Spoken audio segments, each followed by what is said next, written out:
Shalom.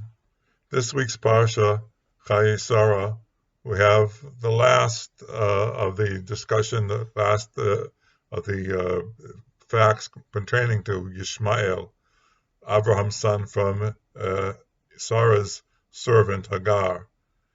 And I thought it would be a good chance to go over the biblical story, the very strong love that Abraham had for Ishmael, who was, after all, his son, likely his first son to be born to him, and especially the post-biblical elaborations in the Midrash, which show how strong the love of Abraham was for his son, and which speak of the ultimate return, the ultimate Teshuvah of Abraham's wayward son, Ishmael. Now, the image or the description of Ishmael in the Torah is not very full, and it has its negative aspects, so he's by no means demonized. They have the prophecy given by the angel, the prophet, that Hagar would give birth to a son who would be a Pera Adam, a wild man. And then we have the story of Ishmael teasing or annoying his younger half-brother Yitzchak, the story which led to Avraham being compelled basically by his wife Sarah to throw Ishmael out of his house. Banishing Ishmael was an extremely painful, stressful thing for Avraham to do. And this is where God basically told Avraham, whatever your wife Sarah tells you to do, you have to do it. And Avraham, being an obedient servant of God and obedient to his wife, he reluctantly forced Ishmael out of his home. Now, the Torah doesn't tell us much about what Ishmael did after he was forced out by Avraham. In fact, the only solid fact that the Torah presents is in our Parsha Chayei Sarah, but it's an important fact, and that's that Ishmael came when Avraham passed away. Ishmael came, and he, together with Yitzchak, buried Avraham. And this already gave Chazal an opening to suggest that Ishmael was Choser Teshuvah. When he heard that his father passed away, he went and joined Yitzchak in burying him.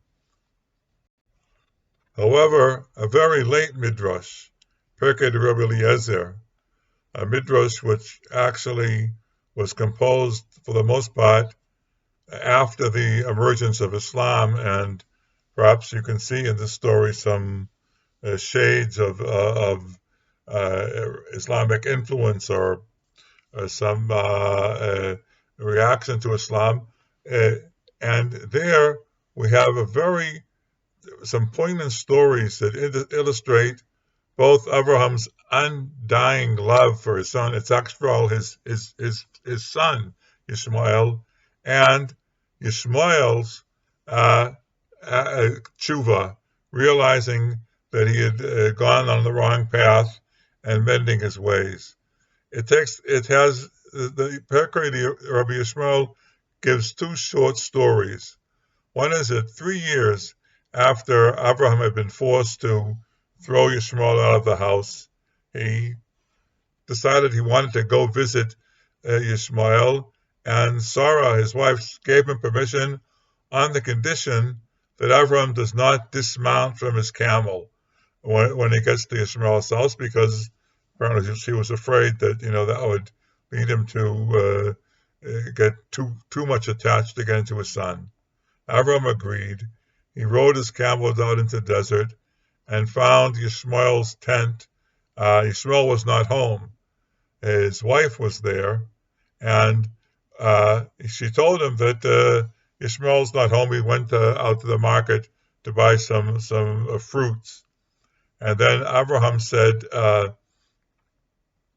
can you give her some water and a piece of bread for me? And she said, no, I don't. sorry. And Avraham said, well, when Ishmael comes home, tell him that an old man from Canaan came here. And he said that your house does not look very good. It's not very inviting. And he went off. Sometime afterwards, Avraham came back. Again, he asked Sarah for permission. Sarah said, you can go and try and visit Ishmael on the condition that you don't dismount from your camel. He rode over, and he found that Ishmael was not home, but he had a different wife. Apparently, Ishmael had gotten the message, understood exactly what the message meant from Abraham's first visit, and divorced his first wife and took a second wife. And she told him, sorry, Ishmael's not home. He's out in the desert taking care of our flock of camels. And Avraham again said, can you give me at least a glass of water and a piece of bread? I've had a long journey. She said, sure. And she brought him out, some bread and water. And Avraham then prayed for Ishmael and saw that his whole house was full of light.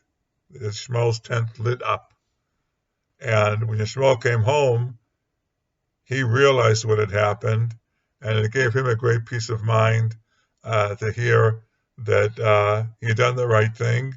He had taken now a good wife, someone who was welcoming to strangers, and Avraham apparently had rekindled his love for Ishmael. Now finally, another midrash, this time from the Yemen, gives us sort of the icing on the cake with regard to this story. The story, in this week's parsha of Chayei Sarah, when Avraham is sending his servant Eliezer to hopefully bring back a bride for Yitzchak, the Torah tells us something about Avraham's wealth, and it says, "Vashem be'erechet Avraham bakol." God had blessed Avraham bakol, literally with everything. And the Midrash suggests a long list of various ways of interpreting this word bakol. And the last one in Midrash ha-Gadol, a Yemenite Midrash, says, what does it mean that God had blessed Avraham with everything? That he reconciled with his son. He saw that Ishmael did Teshuvah. And this really touched me because, parents, sometimes our children don't take the path that we would want them to do, don't take the path that's considered to be the right path by our tradition.